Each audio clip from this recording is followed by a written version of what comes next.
For a moment it appeared to Sam that his master had grown and Gollum had shrunk. A tall, stern shadow, a mighty lord who hid his brightness in gray cloud, and at his feet a little whining dog. Yet the two were in some way akin and not alien. They could reach one another's minds. Gollum raised himself and began pawing at Frodo, fawning at his knees. "Down, down," said Frodo. "Now speak your promise."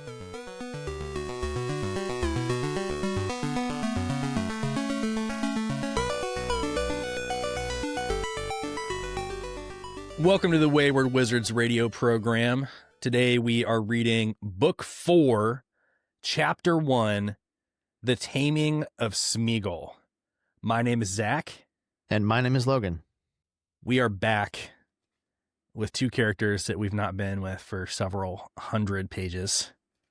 Say their names, Zach. Master Frodo and Samwise Gamgee. Samwise the Brave. His loyal dog. Yeah.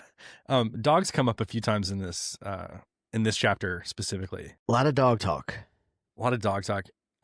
Multiple languages, multiple words for dog. Did you catch the word cur used several times in this chapter? I did.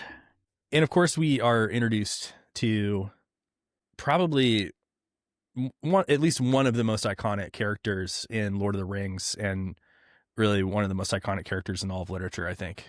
Gollum, Sméagol himself. We were saying offline before we started the pod that probably the two characters that have really transcended into the culture most are Gandalf and Gollum. Would you agree with that, you think?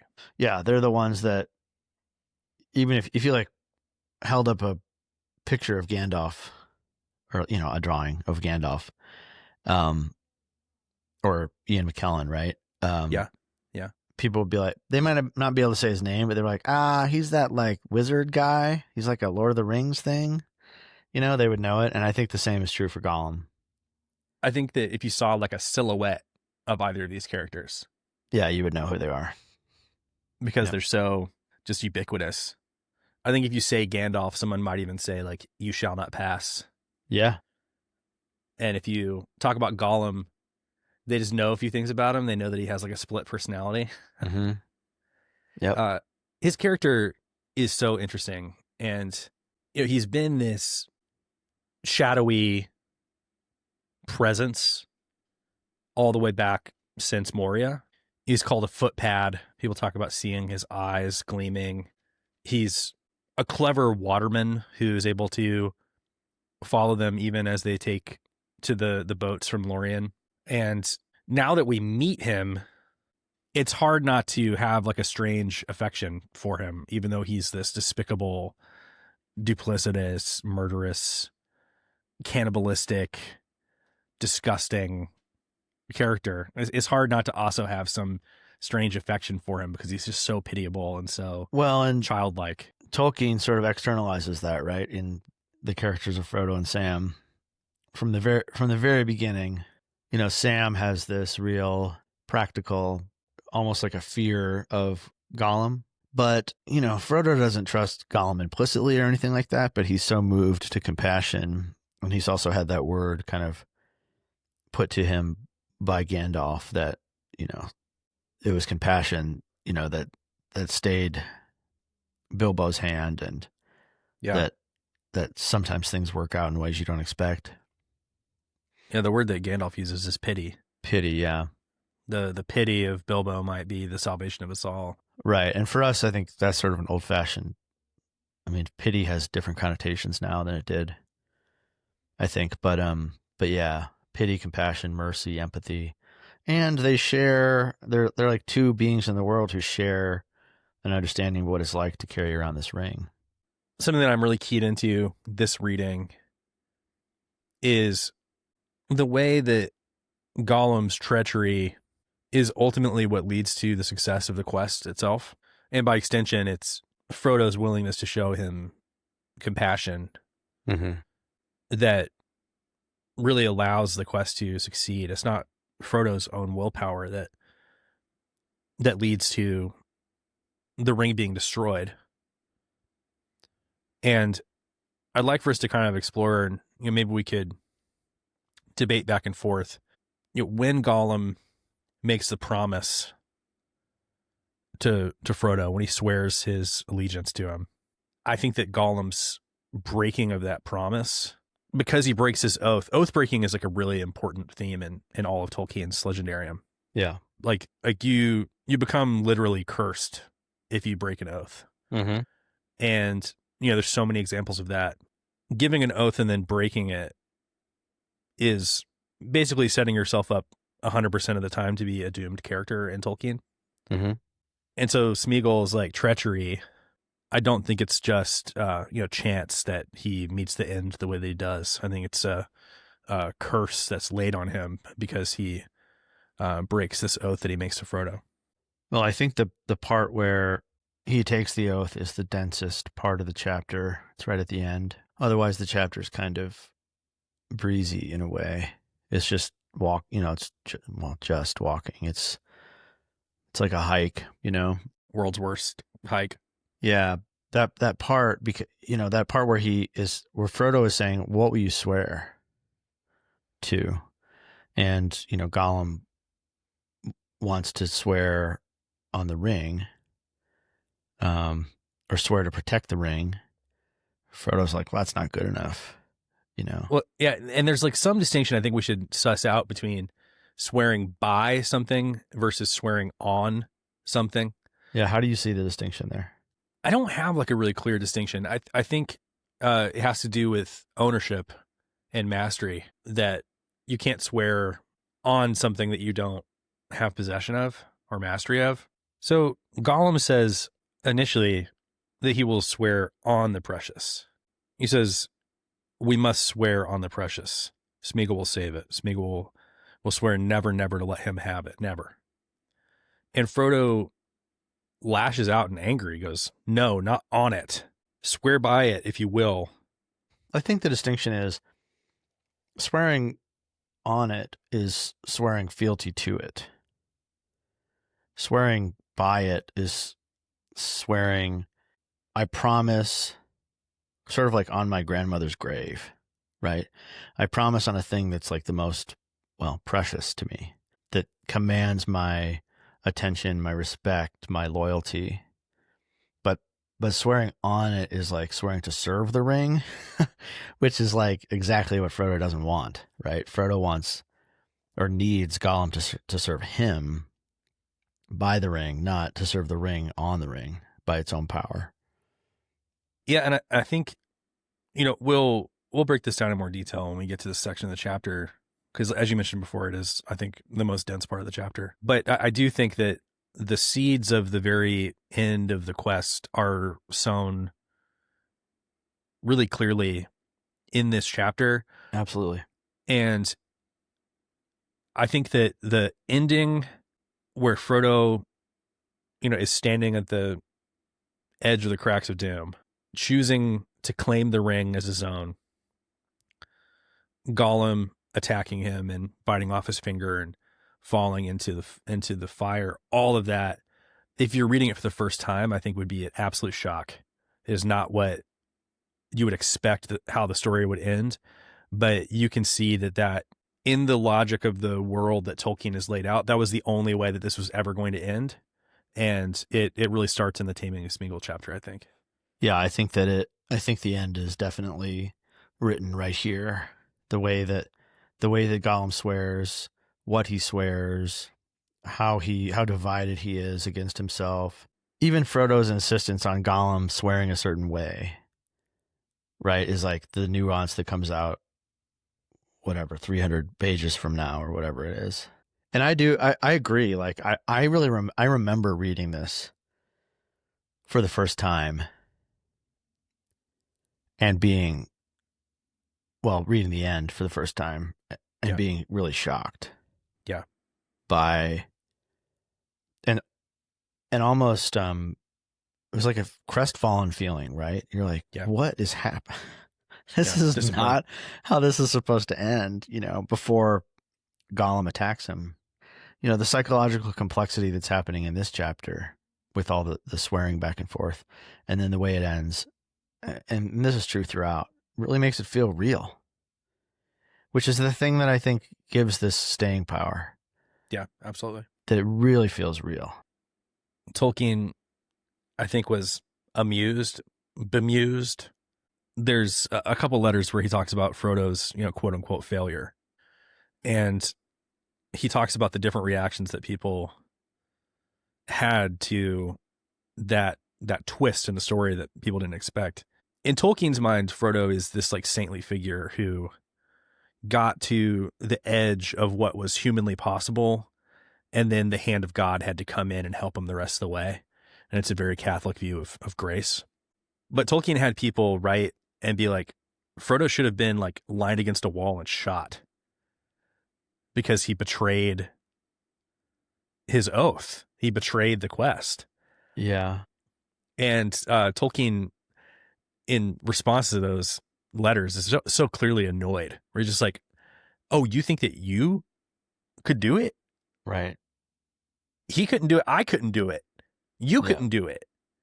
And so you need this like divine intervention to get you past this. Like this is it's an immensely powerful force that he's up against. Mm-hmm. He had a very particular constitution that allowed him to even get as far as he did. Right. It's his hobbitness, right? That's part of it. His humility, his hardiness, his desire to still live a simple life. And he's put in these circumstances that are beyond his control or his really his station. The hymn that always pops into my head as I'm reading Lord of the Rings, and this was really true in the Bombadil chapter, but I think it's true throughout, is it's 'tis a gift to be simple. Because that's like what you need is a sort of a simple loyalty or a simple faith, a simple fealty, something, a simplicity about yourself and your place in the world to resist the like evil of something like the Ring. And I don't think people like to think of themselves as simple. I don't. I want to be this like complicated guy, Gollum the Great, eating fish 3 times right. a day. And Gollum is like not simple, right? He's like 2 characters in one, and he's so dissembling and cunning and clever. That's also true of Saruman, cunning, clever, divided, right? In fact, Saruman's name in Elvish is Curanir, which means like cunning. Yeah. And then you look at somebody like even like Denethor, is another person who's divided against himself and complicated and has this like inflated sense of who he is. But then you look at somebody like Aragorn, and Aragorn, carried around a broken sword for 80 years. It's very simple, loyal, faithful. Yeah. So the idea of, putting Frodo against a wall, God, it's so dark. Yeah. And I think it has a fundamental misreading of like what type of story this is. Well, and it doesn't understand like what Tolkien is trying to communicate about grace. The whole story is grace. Yeah. And it's more complicated than God just puppeteering people, right? But it is an interplay between sort of providence and agency. And when Frodo at the end tries to flex his agency, Providence comes in and says, no, it goes into the fire. That's how it's supposed to end. It's a nice ending, Yeah.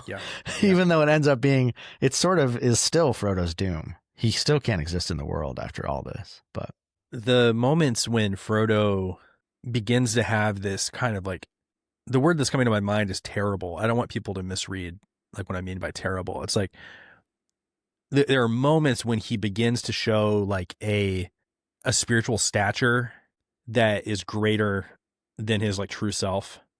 Terrible as in terrifying, right? As in, like magnificent. Magnificent. Yeah. Such that, Gollum shrinks at it and, bows before his feet. He is daunted. It reminds me, there's several characters. The 2 or 3 that come to mind immediately are Galadriel, Gandalf, and Aragorn, where all 3 of those people are impressive on their face. But there are moments when it's almost like, I think a phrase that's used of Gandalf is like the sun coming out from behind the cloud. Yeah, you mentioned that a couple episodes ago. with Galadriel, you know, the moment that they see her like in her spiritual height. Yeah, grandeur almost, right? Yeah. You know, instead of a Dark Lord, you would have a queen. And Aragorn, you know, we one of the first times we see this is when he's standing on the ship on his boat as they approach the Argonath. And everybody is like, whoa. Like, this isn't Strider anymore. This is a king of men. Yeah. There's a sense when Frodo calls on Gollum to make his oath, there's this power that opens up in him that until now I don't think he's really explored. Mm-hmm. But there's several moments coming up where it's clear that the ring and the power of the ring changes him almost in spite of himself. When he calls Gollum to make his oath, and he says like what are you saying? Think. He daunts him with his like superior power. He says like, essentially, if you betray me, I'll command you to cast yourself into the fire. Mm-hmm. And that's exactly what happens. Yeah, right. He betrays him and he casts himself into the fire. And so I think there's a power to oaths that runs really deep in Tolkien. And I think that's this oath is his undoing. Does Frodo ever turn that on Sam, that sort of commanding? I can't think of a time that he does. The closest that I can think of is when Sam says, would you like for me to bear it for a little while? When he rescues Frodo from the tower coming up, Frodo's like, you know, it's all over, Sam. Like, they've got the ring. And Sam's like, no, I have it. Right. Just for a little while. You know, I just held it for just a little while. And Frodo angrily says, give it to me. Give it to me. It's mine. Mm-hmm. So there's a flash of anger towards Sam in that moment. And then even as they're trying to climb Mount Doom, Sam offers to bear it for a while to give Frodo rest. And Frodo says like, back, you know, like, get away from me. You're trying to take it from me. And that's where you get the beautiful line where Sam says, I can't bear it for you, but I can bear you. But yeah, don't try to take this ring away from Frodo. He's not gonna let you have it. I think we should jump in at this point, unless there's anything else you wanted to cover. Let's jump. So let's just kind of set the stage. So in the previous book, we moved forward in time quite a length of time, you know, like a couple weeks from the departure of Boromir, the breaking of the Fellowship, Frodo and Sam's decision. Well, Frodo's decision and Sam's persistence in following him. Yeah. You know, we ended the volume of Fellowship of the Ring with Frodo trying to leave Sam and Sam not letting him. Mm-hmm. Which somebody pointed out, and I can't unsee it now, that each of the volumes of Lord of the Rings ends with Frodo trying to leave Sam. Well, that's really funny. And you know what we learned is that eventually Sam, after a long and fruitful life, is reunited with Frodo in the Undying Lands. Yeah, wow, fascinating. You know, Frodo makes this choice, and it's a important choice, because if he hadn't made the choice, then he would have been abducted by the Uruk-hai. You know, it was an overwhelming force. He'd be in Orthanc, right? Yeah, and then eventually he'd be, you know, under the Questioner. You know, he'd be tortured. Yeah, with a capital Q, right? So if he hadn't made that choice to strike off on his own, it would have been a disaster. But Sam, he's so committed that it's basically impossible for Frodo to get away without him. And you know, that's also a fateful choice. Like Frodo wouldn't have made it even to the point of where they make it in this chapter without Sam, I don't think. But they have no idea what's going on with the rest of the company. They have no idea that Merry and Pippin have been abducted. They have no idea that Aragorn and Legolas and Gimli are not going to pursue them. Mm-hmm. But they are just striking off kind of on faith. But Sam starts out the chapter, you know, this fourth book. He says, well, master, we're in a fix and no mistake. Because they're trying to get to Mordor, and it seems like it should be a really easy thing to do. Well, not easy. It seems like they should be able to find their way there. Yeah, but Mordor are walking in circles. Mordor is sort of an obvious place, right? Yeah, yeah. It's not like secret, but yeah, getting there through, where are they again? The Emyn Muil, is that what it's called? Emyn Muil. It's a rocky, stony, cliffy place. They're able to see where they want to go. You know, this line here, every now and again, tiny red gleam far away flicked upward in the rim of the earth and the sky. So they're able to see the like volcano of Mount Doom ahead of them, but for whatever reason, they are just, you know, walking in circles. They'll go for hours and then they'll find that they're back exactly where they were before. And so it's this kind of labyrinthine lead up to the land of Mordor that they're stuck in here, and they can smell the marshes that they're heading towards, but they're still not able to get to them. I love that Sam says, "What a fix. That's the one place in all the lands we've heard of that we don't want to see any closer. And that's the one place we're trying to get to. And that's just where we can't get know-how." They're completely stuck, you know. We don't want to go there. We don't want to go there. We need to go there. We can't go there.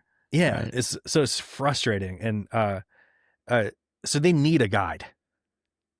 They do. Fate is about to give them one. Absolutely. Frodo says, you know, they're pretty frustrated. They need to find a place to camp.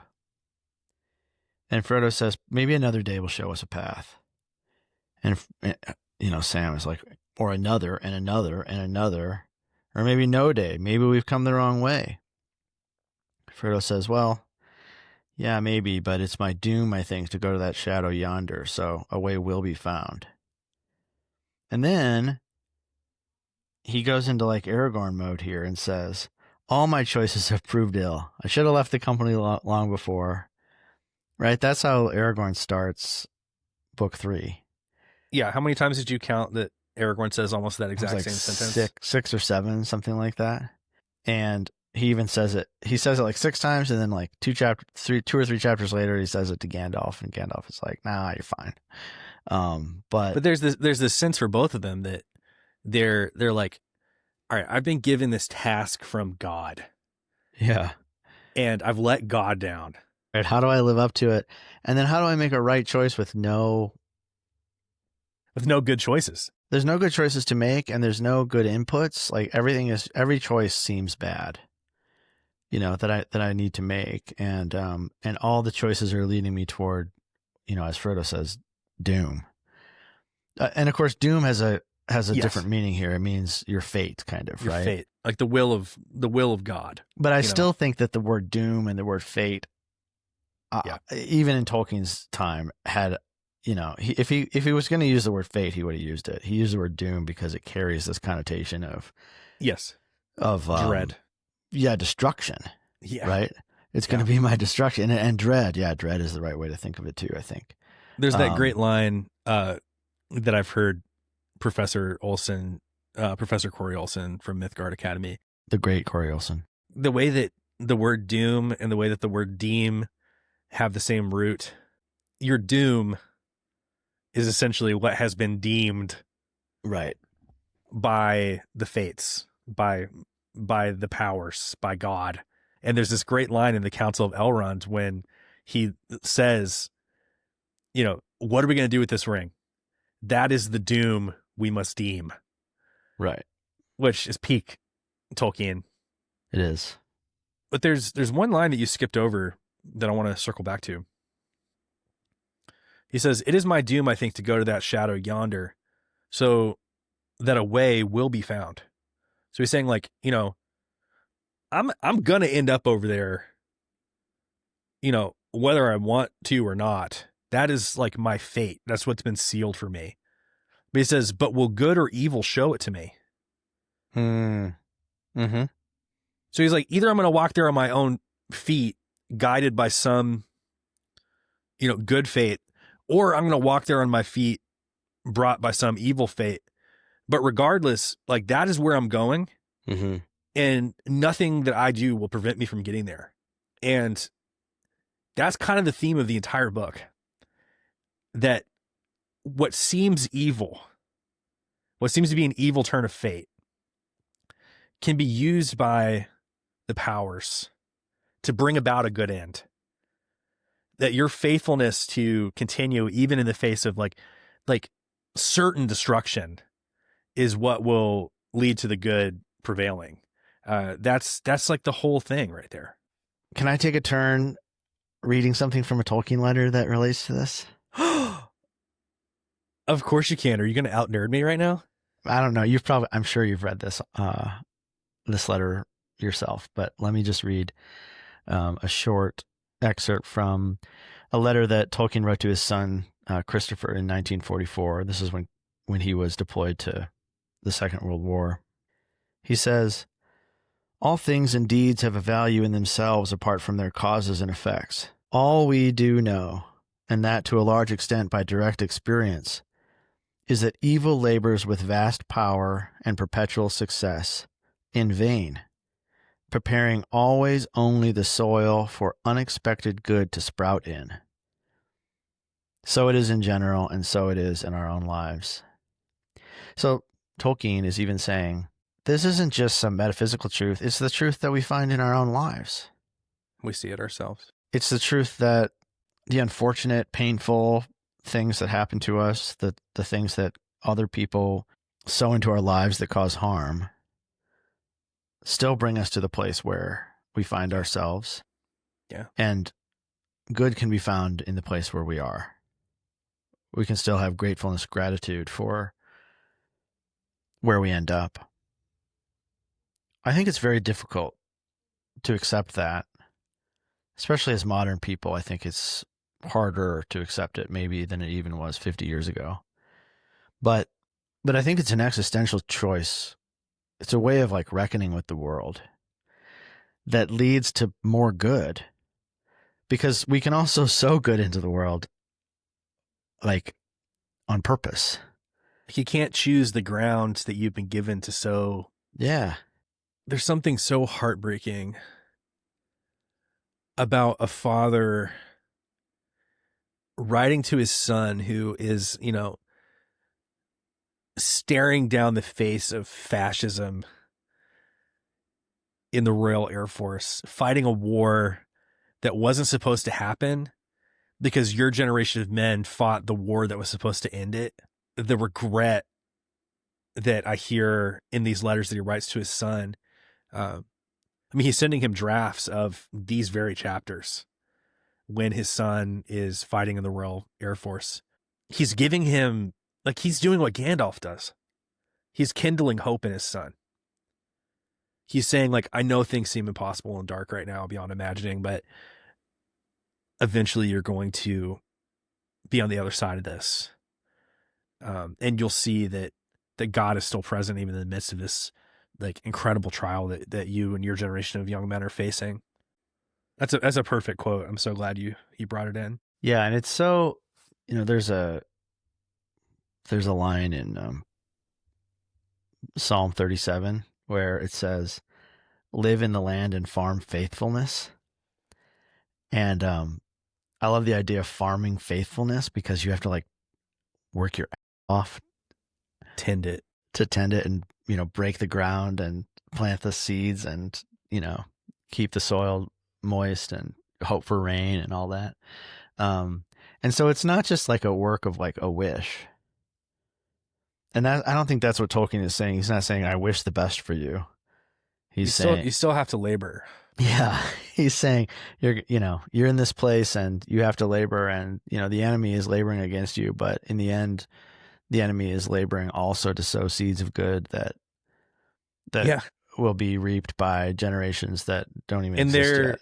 In their despite, God will allow goodness to be reaped even as they try to work against goodness. Yep.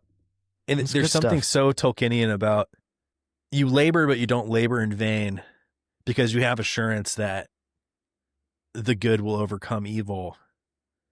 But that doesn't give you the right to stop laboring. Like, assurance of the fact that good will come doesn't mean that you get to stop your labor. Right. You don't just like rest in some kind of complacency.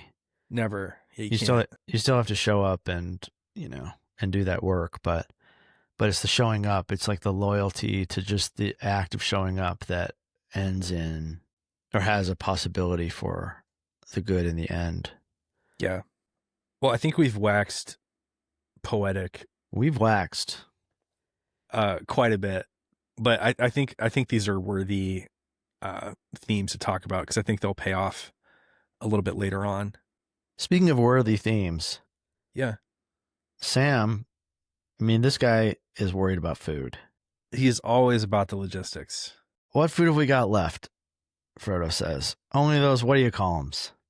Yeah. Lembas, Mr. Yeah. Frodo. A fair supply, but they're better than not by a long bite.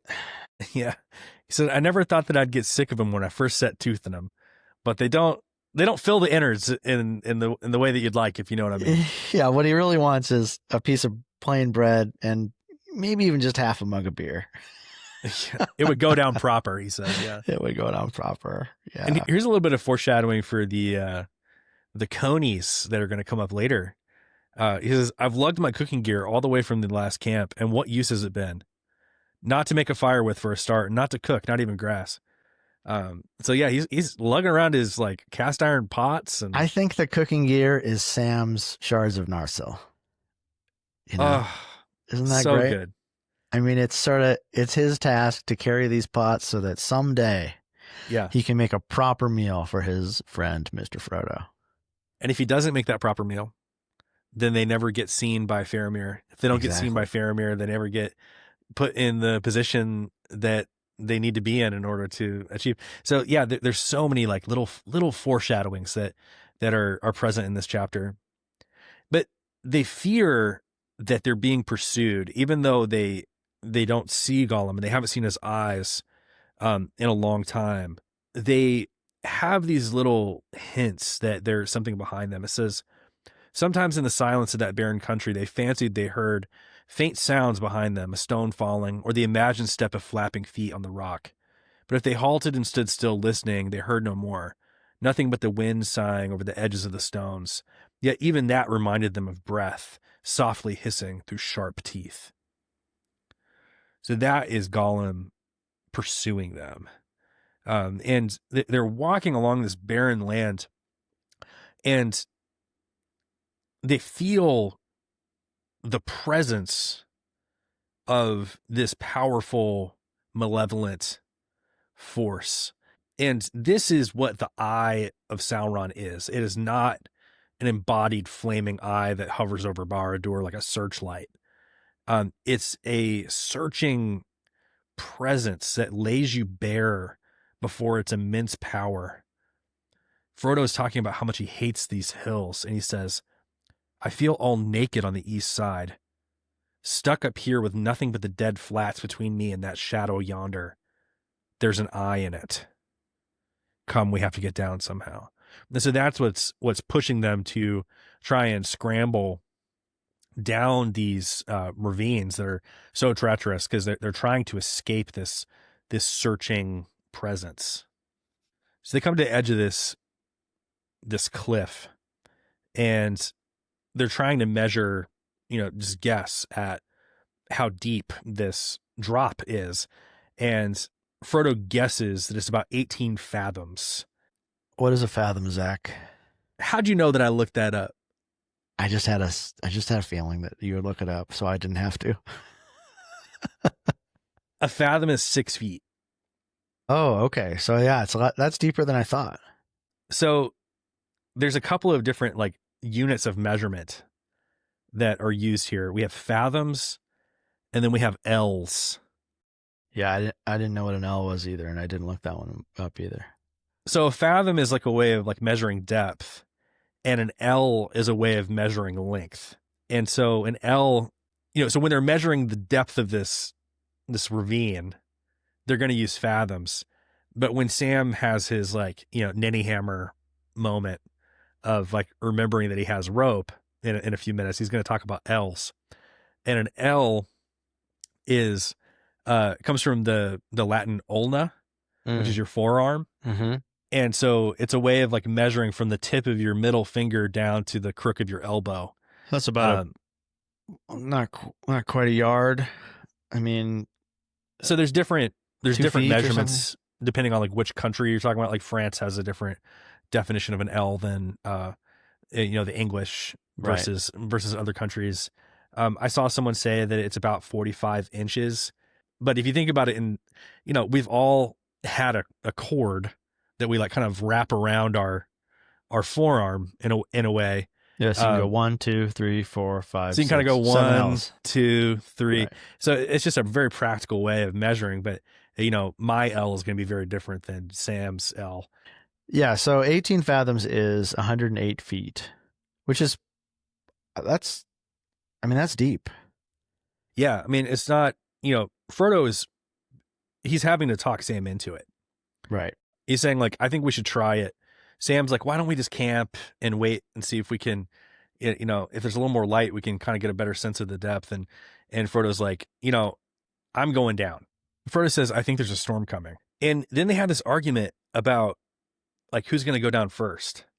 Yeah. And Frodo says, I'm going to try it. And Sam says, very good, but I'm going first. And Frodo's like, what? Did you change your mind about climbing? And he's like, no, I haven't changed my mind, but put the one lowest as is most likely to slip. He's like, if you go down before me and then I fall down and then I run into you and then we both fall down, then, we're doomed. Like I'll go down first because I'm the one who's like most likely to go. There's no point in killing both of us if one of us falls. And so he starts to sort of like throw himself over the edge, really brazenly. And the narrator says, it is doubtful if he ever did anything braver in cold blood or more unwise. And Frodo says, no, Sam, you old ass. You'll kill yourself for certain going over like that without even a look to see what to make for. Come back. He took Sam under the armpits and hauled him up again. Now wait a bit and be patient. I think that's the closest we get to someone swearing at another character in a kind of modern way. You old ass. Even though ass is like not one of those words that they bleep out, on the Tonight Show or whatever, it's still, and he says it in a good natured way, right? But you stubborn, he's kind of calling him stubborn, you old ass. Yeah, like as an ass is just like a donkey. An ass won't move if Right. It doesn't want to. You can't drag it. Did you notice that Sam scrabbled with his toes for a foothold? Now, is it possible to scrabble with your toes for a foothold with boots on? I'm not sure. I was just curious what you thought. I won't dignify that with a response. You know that I know that you know that I know that these hobbits aren't wearing boots right now. Well, I thought maybe they were. Why wouldn't they be?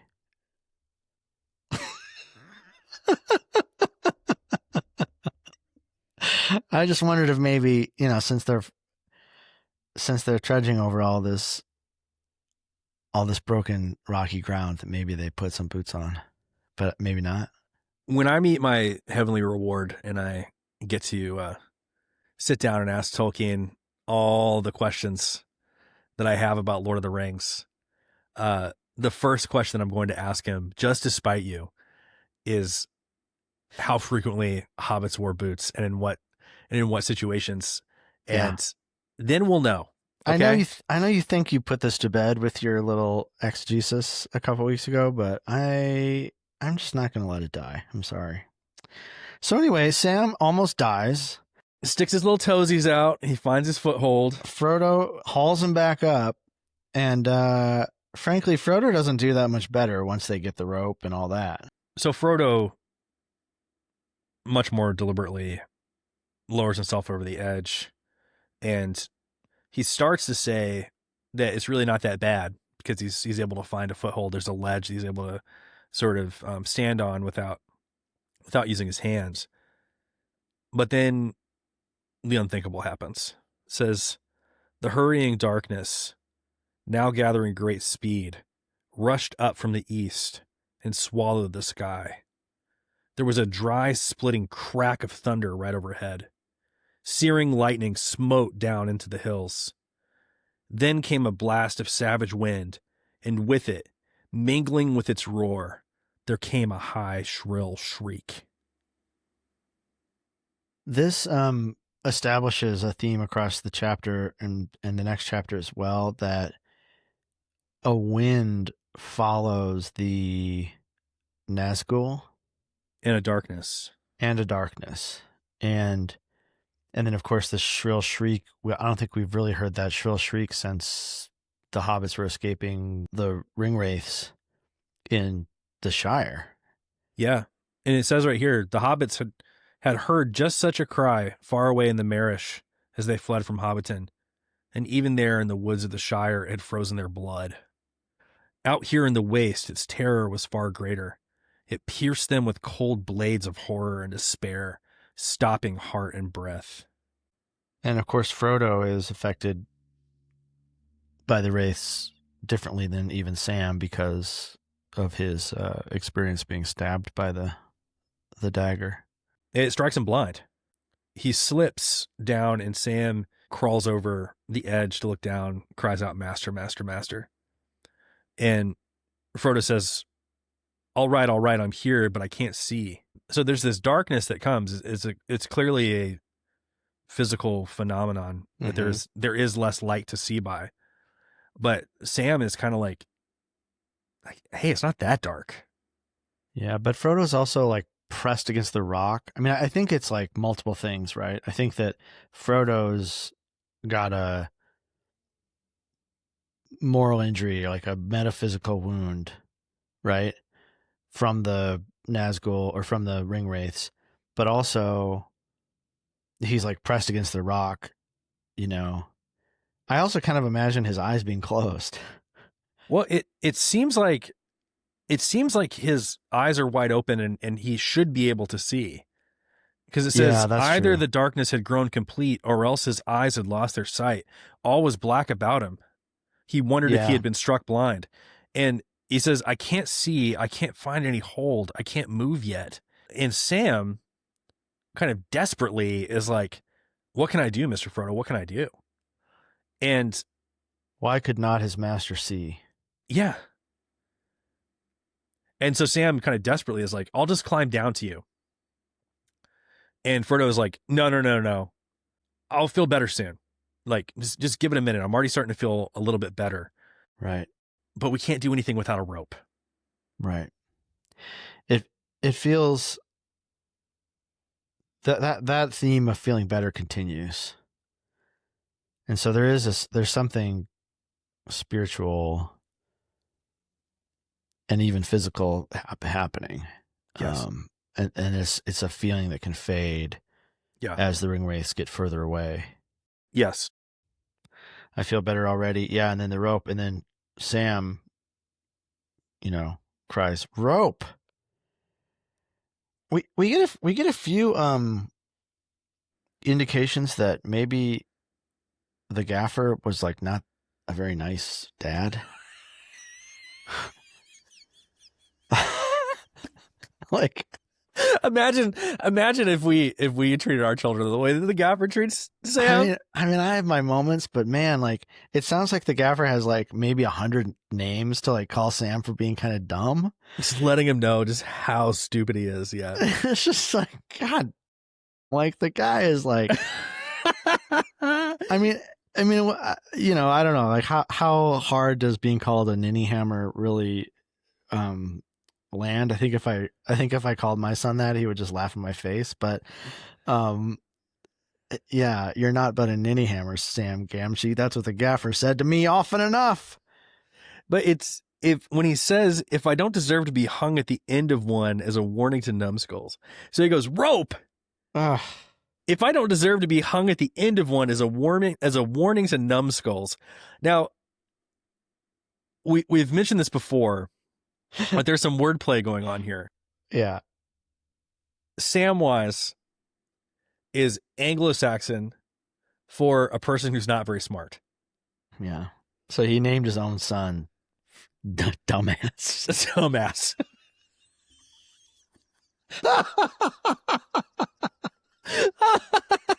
Oh, poor Sam. He's just a simple boy. Oh, he's a good boy. But Uncle Andy is about to make a return here in a minute. Yeah, I remembered you talked about Uncle Andy before. So when they're crossing the river into Lothlorien, you'll have to forgive me, I can't remember the name of the river. I don't think it was Nimrodel. I think it was another rushing river they had to cross. The tall people were like, hey, I don't think these little guys can like cross. Like how are we going to do this? And the elves are like, "Oh, it's no problem at all. We'll just we'll throw a rope across, make it tight." And then the elf just like runs across the rope like it's like a tightrope, like no big deal. Yeah, right. And Legolas is like, "Hey, I think I could do this, but I'm pretty sure that some people over here, Gimli, can't do that. So maybe we could work out some other arrangement." Yeah. And so he goes into this like long thing about how they like make like a rope on the bottom and then a rope that they can hold on to with their hands, and then they just kind of shuffle across. Mm-hmm. And Sam has this great line after he's done, and he's very brave, and he crosses the rope walk, and he goes, "Even my Uncle Andy couldn't have done something like that." So here's where the payoff is, okay? Yes. Andwise Roper is the name of Sam's father's brother. Okay. I'm looking forward here. It's 2 pages away pages, in my it's after the rope gets pulled down, and he's like describing how good he is at tying knots. And he goes, "I do know something about rope and about knots. It's in the family, as you might say. Why, my granddad and my Uncle Andy after him that was the gaffer's eldest brother, he had a rope walk over by Tyfield many a year." Okay, so a couple things. A rope walk. I Googled this because I didn't know exactly what it was. I was imagining a rope walk was a rope that you walk across, like a rope bridge. Like a rope bridge? Yeah, that's what I thought too.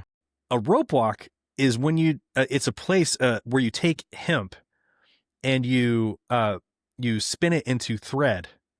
But in order to turn it into rope, you have to have extremely long hemp threads that you then weave together into a rope. And so there are these like, if you're going to make a long rope, it has to be many multiples longer as thread. And so there are these like, back like as long as we've made rope, there have been these like, hundreds of feet long pathways where they string this hemp, and it's so long that it would take like a long time to like walk back and forth. So people used to ride bicycles along them really to like save energy and time. So it's a rope making facility is what it is. Yeah. So when he says my grandfather and my uncle ran this rope walk, they're rope makers, which is why his name is Andwise Roper. Okay. Samwise Gamgee. Gamgee is a type of cotton wool.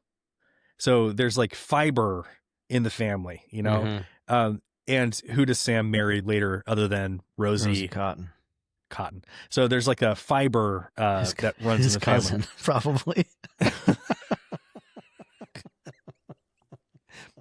But the last thing, and then I'll stop talking about wordplay. Andwise is the opposite of Samwise. I was gonna say that sounds like the opposite. Yeah. So an Andwise person is a smart person, but a Samwise person is a ninny hammer, a numbskull, not very smart person. Or Sam. We'll see how much of that I actually keep in the episode. I feel like love that went longer than I actually wanted. But yeah, so he remembers that he has this rope, and he's talking about how he like deserves to be hung at the end of it, which is pretty dark, Sam. Like, come on, be nice to my friend.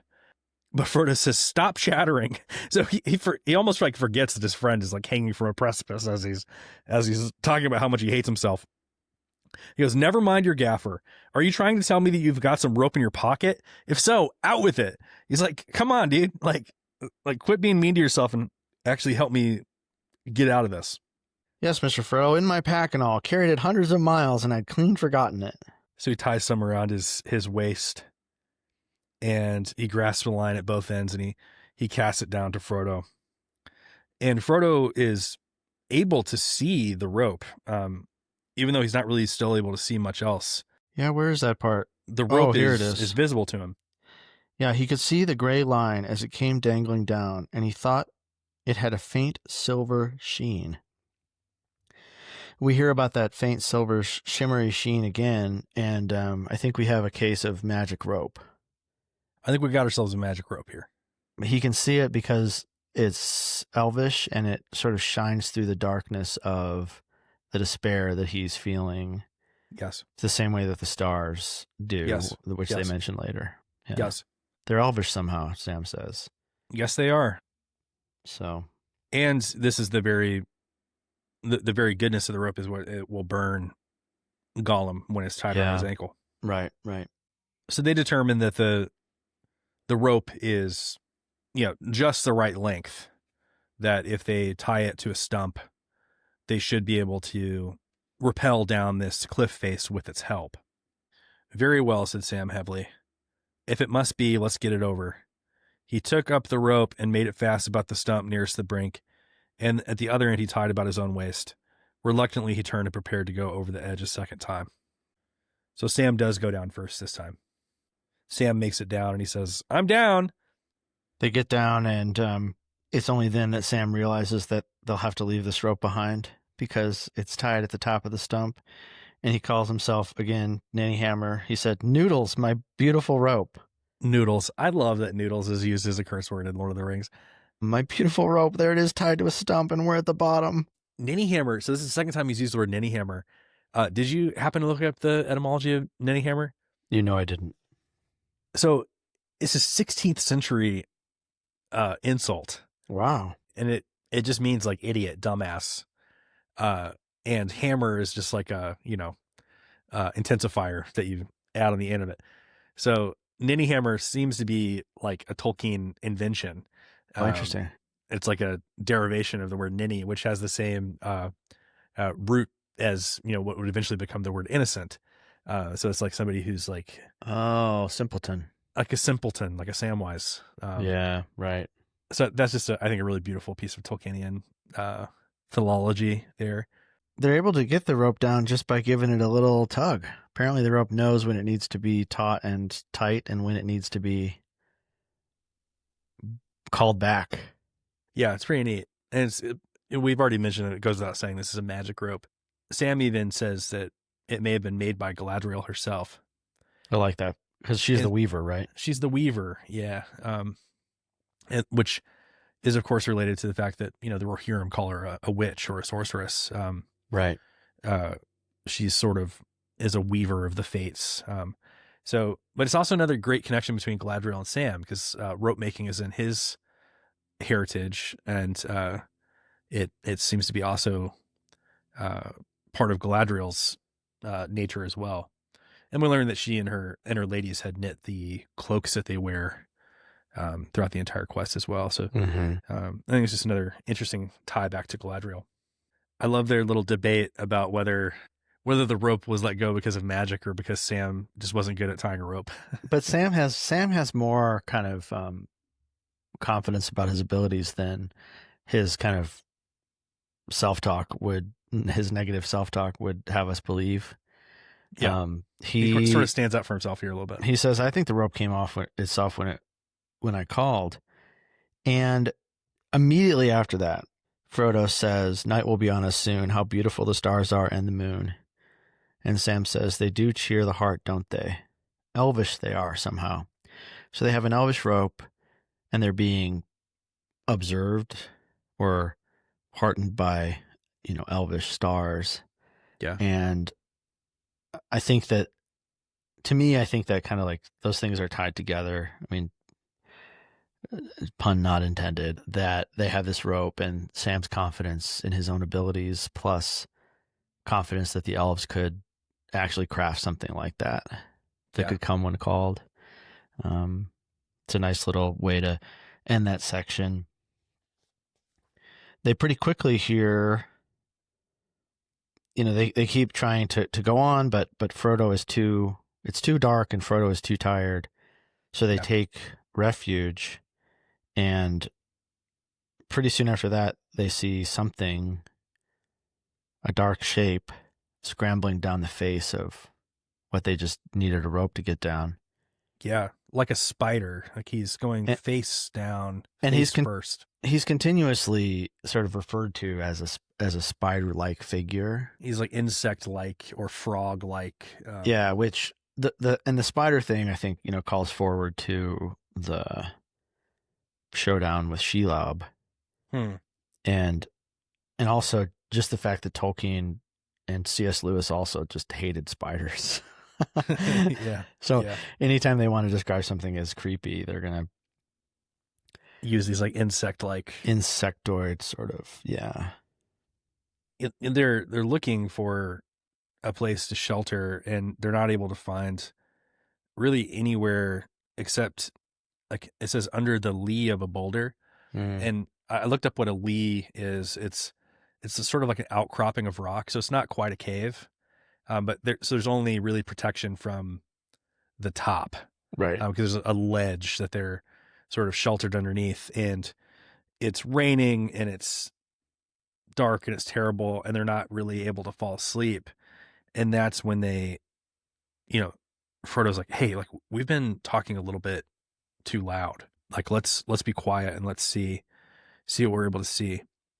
And it says that a small black shape, pale in the moonlight, was moving with its thin limbs splayed out, creeping on what seemed almost like it could have been on sticky pads, like a large prowling thing of insect kind, coming down head first as if it was smelling its way. And they realize that their cloaks have sort of obscured them from him being able to see them, but he's able to smell them and hear them. So they quiet themselves, and Sam says, well, I'm sick of him. I'm going to go have a word with him if I can. I don't suppose we could give him the slip now anyway. So he draws his gray hood over his face, and he sneaks stealthily towards the cliff. I'm going to go have a word with him. It's almost like he's heard, what's it? Sandyman say something bad about Rosie at the pub, and he's going to go have a word with him. He's like exactly. That's rolling funny. up his sleeves, ready to brawl. And now, for the first time in this book, we hear the villain speak. He says, "Act cautious, my precious. More haste, less speed. We mustn't risk our neck, must we, precious? No, precious, Gollum." He lifted his head again, blinked at the moon, and quickly shut his eyes. "We hate it. Nasty, nasty, shivery light it is. It spies on us, precious. It hurts our eyes." Where is it? Where is it, my precious? It's ours it is, and we wants it. The thieves, the filthy little thieves, where are they, my precious? Curse them, we hates them. It's almost like a song right there. The thieves, my filthy little thieves. Sam's like, what's his precious? Does he mean the... Frodo's like, shh. He's getting near now, near enough to hear a whisper. So Sam's a little dense there. He doesn't pick up right away what he means by precious. Yeah, exactly. Sam really hates Gollum. Right away. It says his eyes were filled with anger and disgust, fixed on the wretched creature as he now began to move again, still whispering and hissing to himself. But then Gollum falls off the cliff face, and again we see that he's I never noticed that. I never noticed that until now. He's described as a spider with his legs and arms curled around him. Like when a spider falls, they sort of protect themselves by turning into a ball. Yeah. It says he has about a 6-foot fall, and it doesn't really say why he fell. Yeah, he kind of tries to turn himself around, but it doesn't work out for him. He falls with a shriek, and it says as he did so, he curled his legs and arms up around him like a spider whose descending thread is snapped. So that's a good catch. Mm-hmm. But before he could get up, Sam jumps on him and puts him in a hold. Gollum's strong, though. I mean, Gollum, he's almost always more than what people reckon he's going to be. Yes. Right? Like, he outsmarted the elves and escaped them. Yeah. He here pretty much overwhelmed Sam. The only thing that kind of saves Sam is the fact that Frodo's there with Sting. Yeah. And it's fun. I don't know. Maybe that's the wrong way to put it. I was happy to sort of see Sting again. It's nice to have that callback to the Hobbit, and then he says, "This is Sting. You've seen it before once upon a time. Let go or you'll feel it this time. I'll cut your throat." Wow. Yeah. And it's so gross how Gollum goes straight into like whimpering, simpering mode. Yeah. Like a child. To save himself. That also reminds me or I get maybe that's what reminded me. You know, Worm Tongue Yeah. reminds me so much of Gollum. And don't hurt us. Don't let him hurt us, precious. They won't hurt us, will they? Nice little hobbitses. It's like, yeah. Well, you were just talking about how much you hate the hobbits, and now you're saying you love them. Just that dissembling is so. But Sam, I mean, Sam says, and this sentence is really interesting. What's to be done with it? Said Sam. Tie it up, so as it can't come sneaking after us no more, I say. He just can't see Gollum as a person. And Frodo responds, no, if we kill him, we must kill him outright. Yeah, but we can't do that. Can't just leave him here to starve. Like, that's kind of too horrible to imagine. And if nothing else, he's going to draw orcs with his screams. Right, yeah. But he's like, you know, if we execute him, we have to do it cleanly. But we can't because he's a wretch. And he says he has done no harm to us. And one thing that we skipped over is that when Sam was kind of grappling with him, Gollum bites him hard on the shoulder. Yeah, bites his shoulder. And so he's like, he hasn't done any harm to us. Which, like, come on, Frodo. Yeah, it's a little naive. I mean, yeah. Sam's like, oh, he hasn't done us any harm, has he? And he kind of like dramatically like grabs at his shoulder. And he says, anyway, he meant to, and he means to, I'll warrant. And Frodo says, I dare say. But what he means to do is another matter. So he's like, we can't kill him because of what he wants to do. He makes this kind of noble choice to show him pity. And he hears a voice from the past. And this is the voice of Gandalf. Is this exchange all the way back in the Shadow of the Past? I think so. Chapter? Yeah. Do you want to read that? What a pity Bilbo did not stab the vile creature when he had the chance. Pity, it was pity that stayed his hand, pity and mercy, not to strike without need.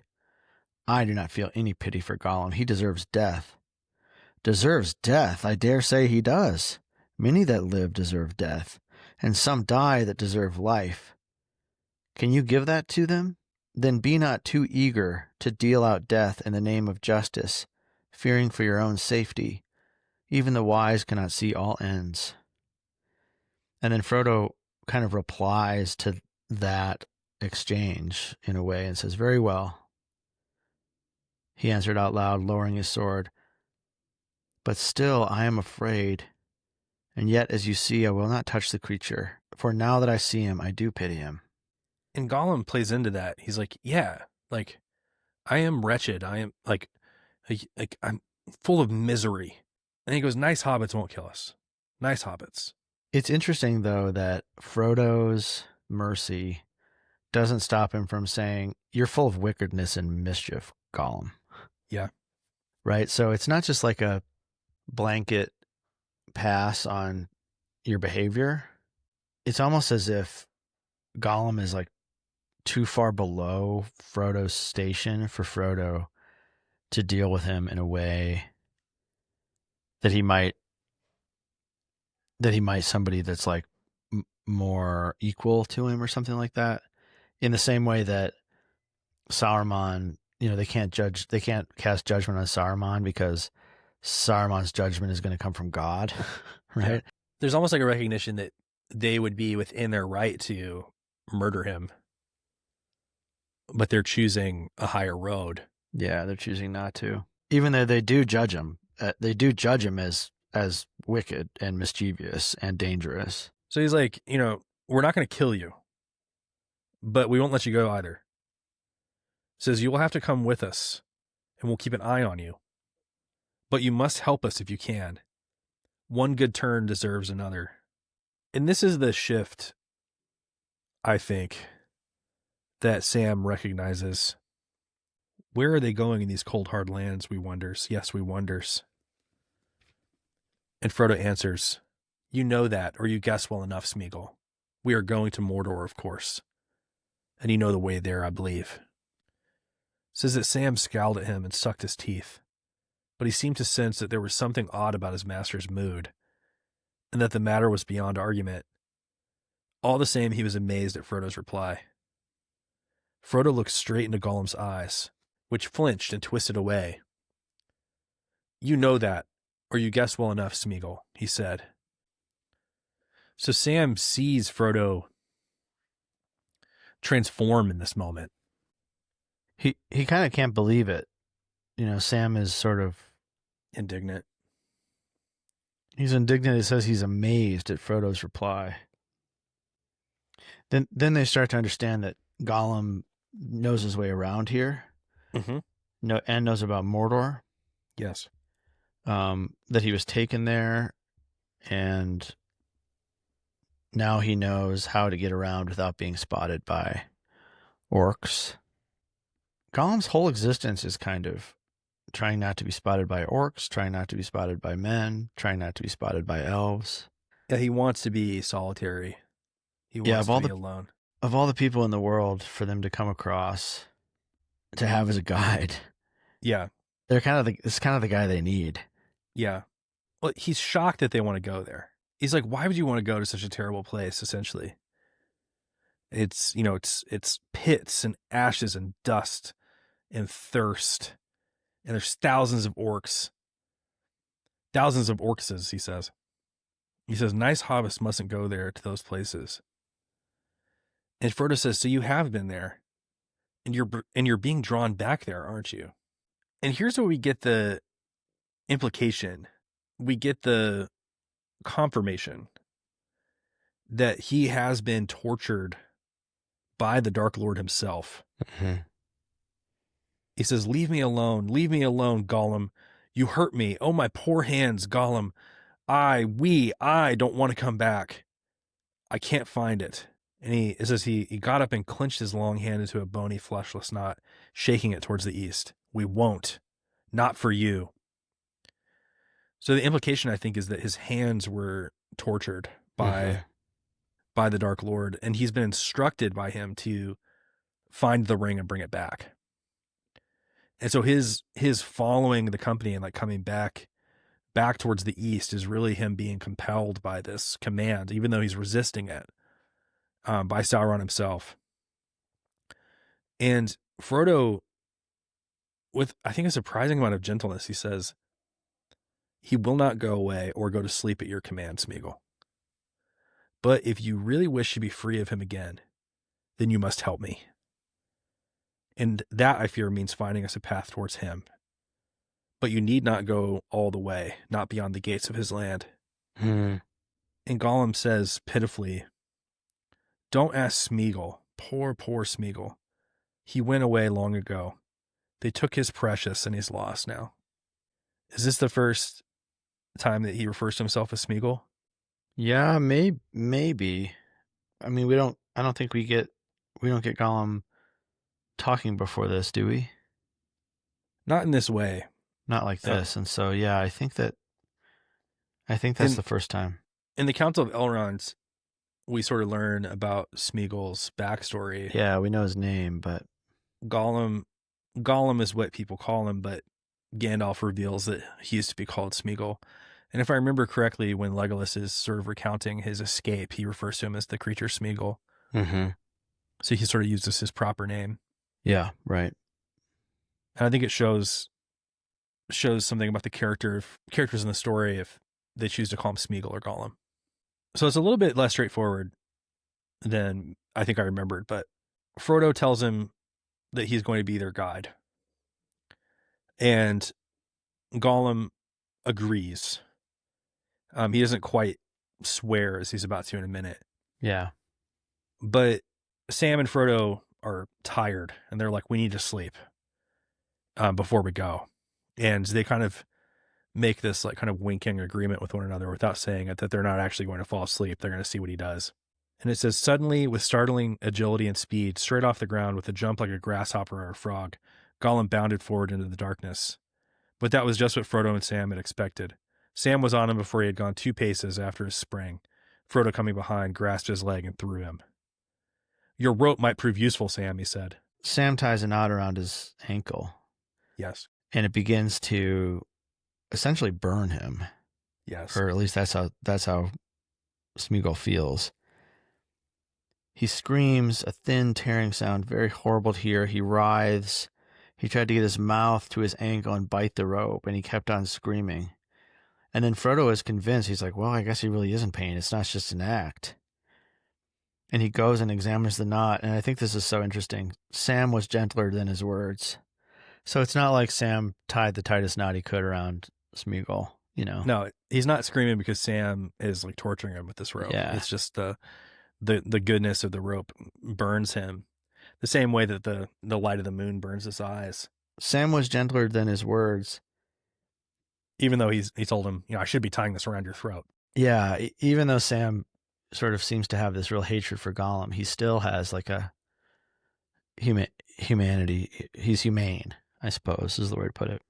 I love how Gollum says, it hurts us, it freezes, it bites. Yeah.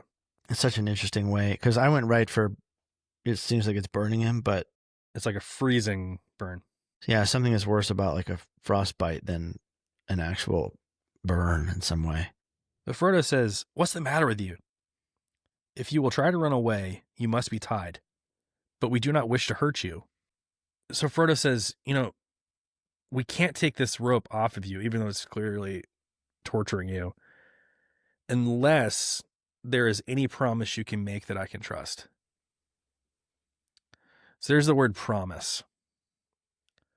And Gollum says, we will swear to do what he wants. Yes, yes. Swear, said Frodo. Sméagol, said Gollum. Sméagol will swear on the precious. And this is when it says, and Frodo drew himself up. So there's kind of a similar like language to like how Galadriel, Aragorn, Gandalf are described as appearing taller. Mm-hmm. It says he drew himself up. And again, Sam was startled at the words in a stern voice. On the precious, how dare you? Think! And then he quotes the ring poem. One ring to rule them all, and in the darkness bind them. He says, would you commit your promise to that, Sméagol? It will hold you. But it is more treacherous than you are. It may twist your words. Beware. Yeah. He's like, if you make this promise, you will be bound by it. Yeah, fascinating. Even by this evil thing. And so that's exactly what happens. He is bound by this promise, and it is his doom. Yep. He is going to betray Frodo, and this is what will eventually lead to his death. And so Frodo asks, what will you promise? And Gollum says, to be very, very good. What a childish response, to be very, very good. And he crawls and he grovels at Frodo's feet. He says, Sméagol will swear never, never to let him have it. Never. Sméagol will save it. But he must swear on the precious. And that's where Frodo gets into this like difference between swearing on something versus by it. Mm-hmm. Frodo says, no, not on it. All you wish is to see it and touch it if you can, though you know it would drive you mad. Not on it. Swear by it if you will, for you know where it is. You know Sméagol. It is before you. It is before you is so interesting. Like Frodo almost casts himself as having the power of the ring there. Like he is the ring. Like he's manifesting the power towards Sméagol by saying, it is before you. I am before you. And this is exactly what Frodo asked Galadriel all the way back in the Mirror of Galadriel chapter. He goes, why can't I bend other people to my will? Mm-hmm. And she says, you haven't tried. Here he tries. Yeah. This is a change in Frodo. And I think it's got to be partly because as he is, as the burden is growing, it's growing over him as well. And we never hear Frodo's quote unquote ring-induced monologue. We hear Boromir begin to say that he would become a commander of men. He'd have the power of command. We hear Gollum next chapter say, like, I'd become Gollum the Great. I would, get fish 3 times a day from the sea. I'll be good as fish. And we hear Sam have a vision of becoming a master gardener who is also a warrior who can call men to his command. Mm-hmm. We never hear what Frodo says, but I think this is like a little window into Frodo is having those same types of thoughts, I think. And he appeals to the power of the ring itself, one ring to rule them all, and the darkness bind them. For Frodo to say that Yes. as he's trying to command Gollum is giving himself over to the power that the ring promises, which is the power of command, the power of domination, the power of binding. Yes. And it's something that he does or seems to do to Sméagol. I mean, Sméagol is dissembling here, but fascinating to me that Sméagol will save it. Yes. And sort of Sméagol is sort of held to his oath, even though he betrays the oath. He still, in the end, fulfills what he says he will do, which is to save it from him, from Sauron. Even though it's still like he's still like grasping toward the ring, trying to get it from Frodo, right? Bites off Frodo's finger. But it's like after Frodo has decided, or has failed in some way, has decided to keep the ring. Yes. That's when Gollum fulfills his oath. Yeah. Right? Like it all is like he can't get out of it. It's bound together in this knot. Yes. Speaking of knots, like in this knot that can't be undone. Yes. And that's Gollum's doom. Yeah, and it ends up being the salvation of the world. What does Tolkien say again about in his letter? Evil labors with vast power and perpetual success in vain, preparing always only the soil for unexpected good to sprout in. So that's exactly what Gollum is doing. He's sowing evil, but unexpected good will sprout from that soil.